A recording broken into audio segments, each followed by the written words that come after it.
This is Tell Me What to Read, powered by Booktopia.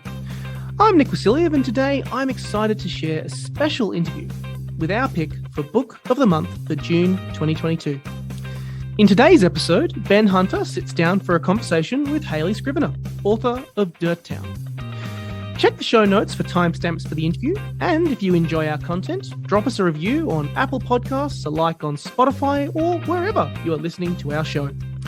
You can also find links below to Hayley's new book, Dirt Town, which, as already mentioned, is our Book of the Month for June 2022, and that is available to purchase right now at booktopia.com.au. Now over to Ben's interview with Hayley Scrivenor.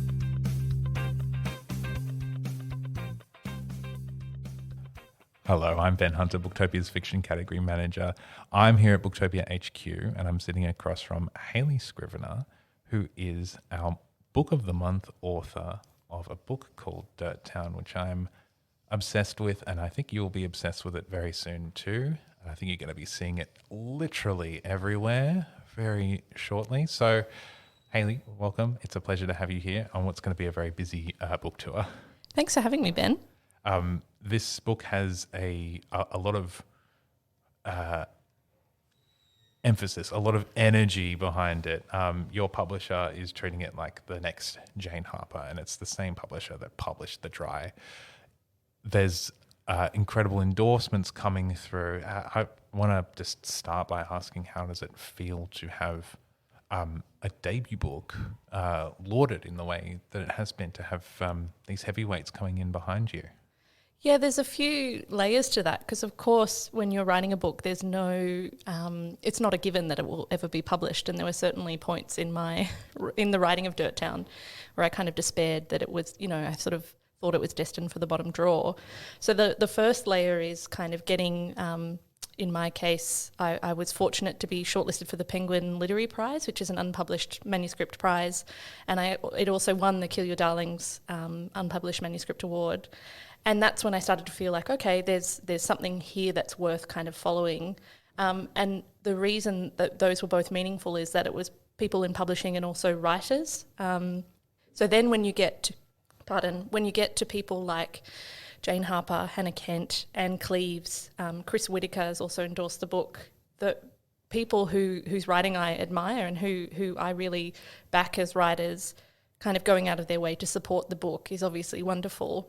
And it's great because if Jane Harper says it's good, then I don't have to be so emphatically kind of trying to push it into people's hands, I can borrow some of Jane Harper's, know-how and kind of not have to do that hard sell on people, which is great because I think it's good win to have in the sale, isn't it? Because writers are typically introverts and not always great at selling ourselves.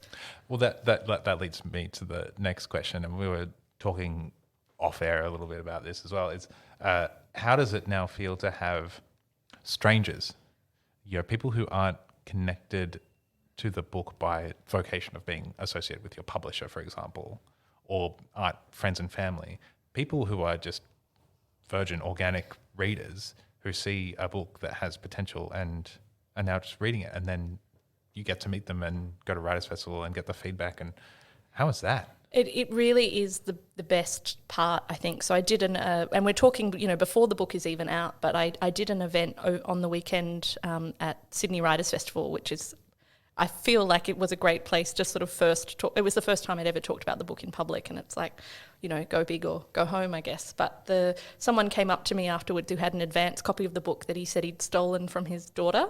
He said, she left it lying around after she'd read it, and I took it. And he, had gone to the effort to put it in his bag and bring it to Sydney Writers' Festival and bring it up to the stage afterwards.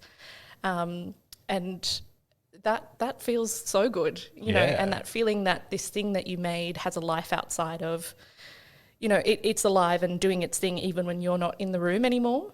That is pretty amazing. I think that's one of the most special things about being an author. So yes, this is a big deal, this book of the month. We just sat through a signing of 1,000 copies. It was work, right? So for people who are crime readers listening, this is they haven't read it yet. Do you have a short kind of intro? Yeah, to the book? Dirt Town is taken from the name. The name of the book comes from what the children of the town call the place where they live. So the town is Durton, like Dutton, but with one R instead of the two T's, Durton. And in that way that kids kind of give silly names to things and they catch on in the playground. And so the book is about this place where a young girl goes missing on her way home from school. Esther Bianchi doesn't make it home from school. And so that sets in motion not only the whole town wondering what's happened to her, but particularly her best friend is determined to bring her home. We follow her mother as her life is kind of falling apart. Everything she thought was true is kind of falling apart around her. There's a young boy, Lewis, who's good friends with both Ronnie and the missing girl, who saw something on the day that Esther disappeared that he's not able to come forward with because that would involve exposing his own secret. And on top of all of that, you have Detective Sergeant Sarah Michaels, who's a gay Sydney cop who comes in to this small country community. You know, the book is set in 2001, so she sort of comes in and is really trying to piece together what's happened here. And as with many crime novels, there's kind of a story there's a secret under the driving case. So she has to kind of understand what's happened in the past and what's happening now to really unpick what has happened to Esther Bianchi. And we do find out in the end if that's important to people. Her challenge is almost to work out what makes this whole town tick. Yes. And I feel there is such a wave, there's such a excitement for rural Australian noir at the moment. It's the kind of zeitgeisty thing. What you, in my mind, bring to this growing genre, on top of like a lot of raw talent as an author, like that's totally there. There's also an authenticity. There's an understanding of that life in the regions and particularly the child perspective. And you grew up outside Wagga, so can you tell me a bit about that? Yeah, and I think it's interesting because often you write the book and then afterwards people point things out to you, and a lot of people have talked about the authenticity of the children's voices in particular. So not only is there Ronnie, Veronica, the best friend, and Lewis, there's also this collective of children who narrate about the fact that Esther is gone and what that does to the town. And what occurred to me is I left the small town where I grew up near Wagga at 12, and both of my child narrators that speak in the book as themselves and also this collective of children are kind of, they're dealing with that place at that time. And so the emotional resonance of that place, I think very much, I didn't know anyone who went missing. I wouldn't want the people in the small town where I grew up to think that I'm talking about them because none of these events are based in reality. But that emotional experience of living in a place where you're relatively isolated and having a sense of both being totally connected to the town in a positive way and totally aware in a negative way when something goes wrong or when those connections aren't working, it can be devastating in a small community. So one thing I think, we often think of childhood as quite an innocent time, but my experience of childhood was that I had no control and I had all the feelings that you have as an adult, but kind of in a smaller space, and I couldn't do anything about them. I still had the big feelings, I just didn't have control. And I think the book touches on that in a lot of different ways. Oh yeah, that's particularly, I think, the character of Ronnie that really drives her. Yeah, Ronnie is very close to my heart. She's sort of a chubby know-it-all who only thinks about food, and I'm definitely drawing from my own biography there. This was a question I had down the line, but I'm going to put it in now. There's so much great Australian food in this book. And when I first met you, like one of the first things I wanted to ask is, you've sold this book internationally. Did you have to explain these different foods and things to an international audience? Did you have to rewrite things? I will. The only thing that changed on a food level, I know how many sort of food references there are because I did a little gift package for my overseas editors. So in the UK and the US, I have different editors, and I packaged up. I tried to get one example of each of the things that I'd mentioned. So there were Tim Tams, iced Fovos, Twisties, and Mamie noodles, Mammy noodles. So they were one thing that I think they might have had in the UK, but the US person, actually they didn't have them in the UK. they, and they're those like dry noodles that you would put flavour on and eat dry. They were a lunch snack. Which at the time we were like, oh, Yeah, of course. that's how you eat noodles. I so- civilized. So it was those that we ended up having to make into a bounty bar, because a bounty bar is a great unifier apparently when it comes to cross-cultural communication. The UK were like, oh yeah, we know what a bounty bar is. And so there was that. And one thing I thought I'd have to take out that I didn't was Dunkaroos. Do you remember those? Oh yeah. And I think everyone just went, oh yeah, that sounds Australian. Like they were willing to go with that detail because it didn't confuse them too much, and it was kind of clear that it was something that you were dipping and eating, which I think is a standard format for the lunchbox. So it was kind of they were willing to sit with a bit of uncertainty about what exactly that was, because it kind of made sense. But Mammy Noodles was just a bridge too far for my UK readers anyway. Do you prefer the pink Dunkaroo or the chocolate? Chocolate all the way? Yeah, all the way. My mum and I, my mum is a school teacher, so we both pack lunches for ourselves. And when we moved up from Dunkaroos to Le Snack, we thought we were so fancy. But yeah, I really enjoyed the food references. Thank you. It really means a lot. And Dunkaroos being the special thing that everything else was black and gold. Yep. But that was the one thing that Ronnie's mum buys not in the home brand version. That kind of takes us back to where we were before around these towns and what makes them tick. When I first read The Dry, the thing that was really palpable in that was a sense of desperation and anxiety and a tension in this township that's on edge because of weather and murder in tandem, right?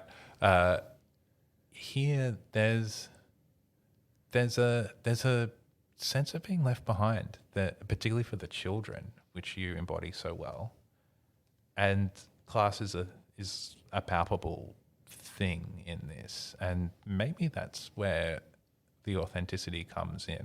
I think when people stereotype modern crime fiction, it is often about posh suburbs, usually like northern London or something, with a blonde girl murdered by some horrible monster and posh cops in fast cars going after them. And this is something different you take us into.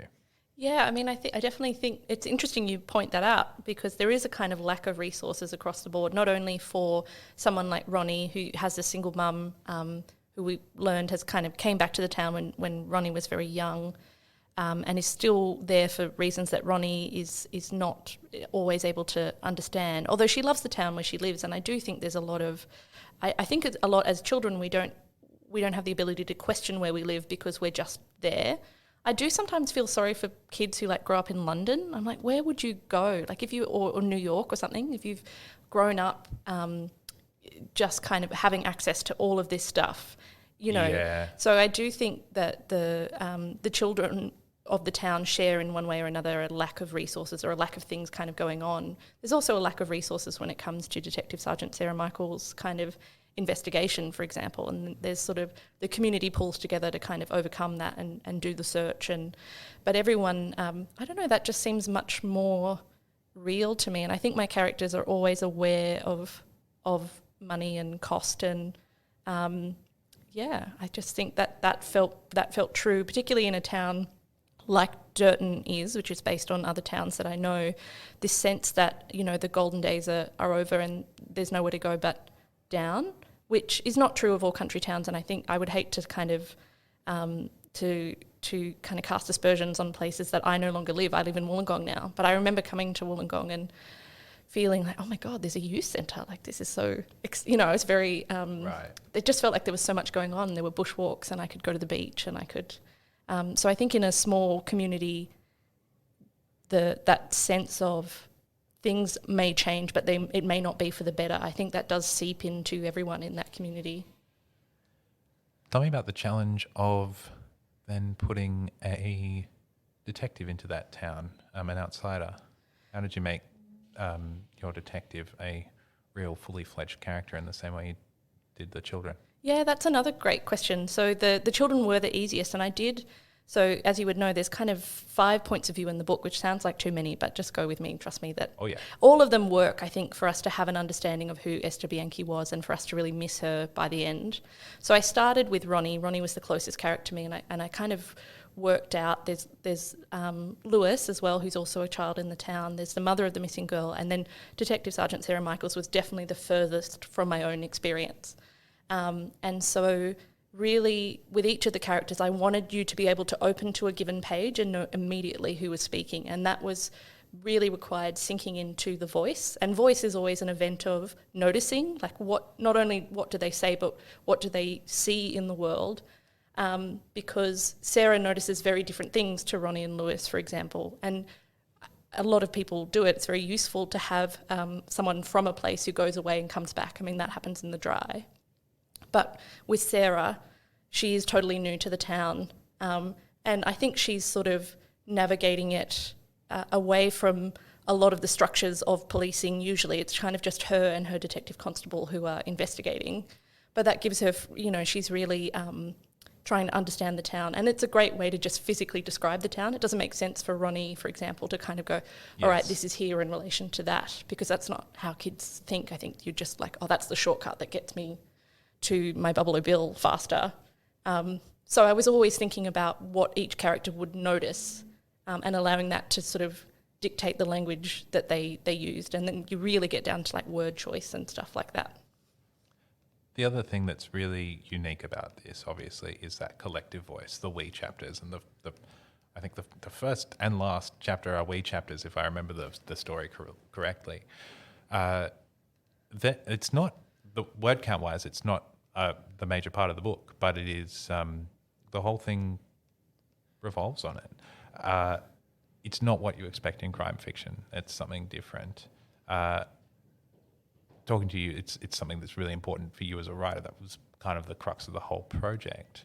But it's just not something I'd ever imagine in crime fiction. So, when did you connect the dots on that?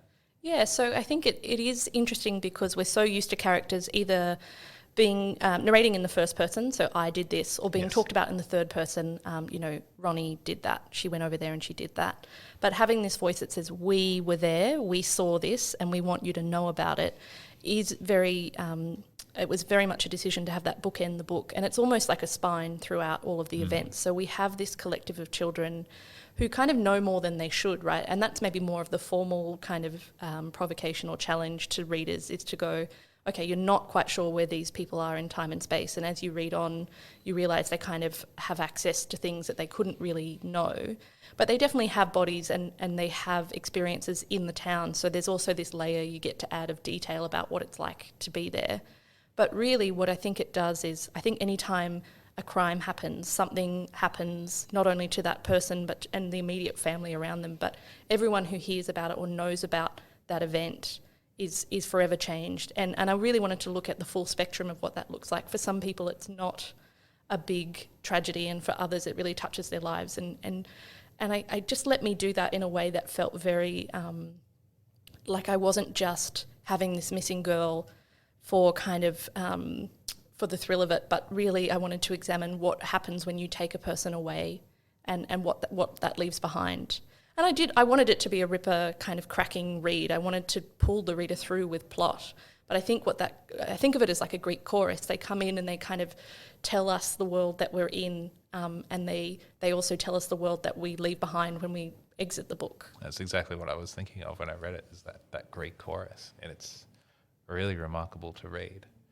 What do you look for in crime fiction specifically, but in reading? Yeah, I think there's a danger in talking about my book that I think I'm really special for doing something kind of formally inventive, but I'm not at all. There's something like Mark Brandy's The Others, which has drawings in it, for example. I mean, I think all I ever want when I open a book is to feel as though the attention that I'm giving to the author, the attention I'm giving to the words will be respected and will have been worth something in the end. So I think you can do that with a story that's very linear and very doesn't play with form. But if you are playing with form, which I do enjoy, I mean, I did my PhD on kind of interesting points of view in fiction, so that is something that I read for. But if you're going to do that, it has to be for a reason that ties in with the book more so than just, oh, look at me, I'm clever, I'm doing this, which I think, for example, Mark Brandy's The Others does. You know, those pictures and the way that it's set up really lends something to the overall emotional arc of the story. Anyone else you're reading of late that you want to shout out? I just recently reread Danuka Mackenzie's The Torrent, which I just Great loved, and talk about kind of taking my time seriously. I feel like I sort of opened that book and then blinked and looked up and the book was over, which is why I had to reread it because I really wanted to savour it. We're running out of time, but I haven't really touched on the character of Constance, who's just another, the fifth element. I just rewatched that movie the other day. It's such a classic. Tell me about Constance and putting her on the page. Yeah, Constance was, when I think about who I'm closest to, she was one back from Sarah, so one back from the cop character in that I'm not a mother, but I did have my younger brother did tend to wander off a lot when I was, and there's this moment where someone goes missing and you almost missing in space, and we're talking like 5 minutes with my brother, we always sort of would find him. But that moment of time where you're unable to place someone you love in space and they're not where they should be, I think is so powerful. I think we've all experienced it in some way or another. It's like that feeling when you can't find your keys, except it's someone you love, that feeling of I should be able to know where they are. So she was a hard character to write in some ways because you had to go into that emotional space, and she's in that space for the whole novel basically because the events of it's really only 3 days of events happening that is kind of covered in the story, but we also get a sense of what her life is like after this event.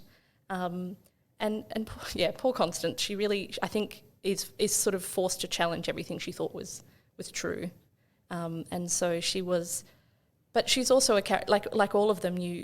I wanted her to be flawed, I think, in her grief as well. It's not that she's this sort of perfect missing mother, because I don't think something horrible happening to you makes you necessarily a better person. So I think she's doing the best she can, and that felt the most honest way to kind of tell her story. Yeah, well said. And there's complexity that evolves in her.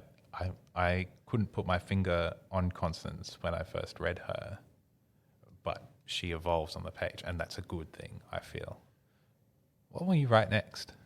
I am definitely, I'm working on my next novel, and I am a writer who likes to keep it fairly close to my chest, only because I do think you kill some of the magic when you open the door to, I don't want to say magic, I'm not saying that I'm a wizard or anything, but that I do lose some of that impetus and energy if I open the door too soon and kind of let too much air in.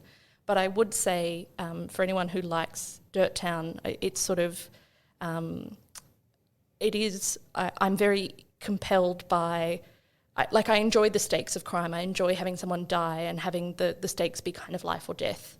And I'm always interested in narration, and I'm always interested in having the way the story is told kind of supplement and enrich the story that is being told. So I'm not going to do a lot of points of view in the next book, but it is hopefully going to be a book that the way it is told lifts and elevates the experience that I kind of want you to have. So that's me answering the question in very abstract terms with no concrete nouns, but I like that. And I like Dirt Town. I love Dirt Town. Thank you very much for giving us some time today. Well, thanks so much, Ben. It's been an absolute pleasure.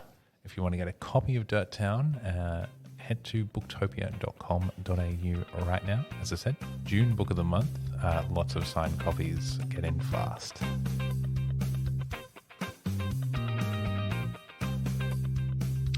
Thanks to Hayley Scrivenor. You can find links to Hayley's new book, Dirt Town, which is our book of the month for June 2022, in the description below, or head over to booktopia.com.au. If you enjoyed our show today, drop us a review on Apple Podcasts or a like on Spotify, and let us know what you think. Join us on Friday as we sit down for another themed episode, this time focused around literary love stories. Our team sits down with John Purcell, author of The Lessons, Caroline Petit, author of The Natural History of Love, and Nigel Featherstone, author of My Heart is a Little Wild Thing. Thanks for listening, and never stop reading.